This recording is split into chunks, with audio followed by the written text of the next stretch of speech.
சூழல் பசுமையாக இருந்த அந்தக் காட்டில் கண்ணன் என்ற புத்திசாலி யானை வாழ்ந்தது. தினமும் அது மரங்களை பாதுகாட்டு செடிகளை நேசித்து நடந்தது.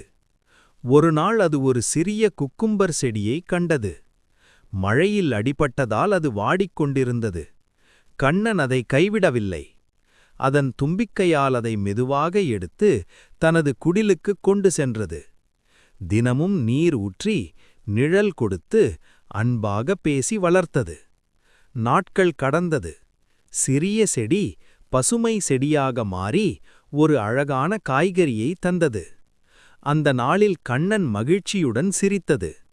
அன்பு கொடுத்தால் வாழ்வு மலரும் என்று அது உணர்ந்தது. காட்டிலுள்ள விலங்குகளெல்லாம் அந்த யானையின் கருணையைக் கண்டு கற்றுக்கொண்டன. அந்த செடியும் யானையும் அன்பு மற்றும் பொறுப்பின் சின்னமாக அந்த காட்டில் என்றும் வாழ்ந்தார்கள்.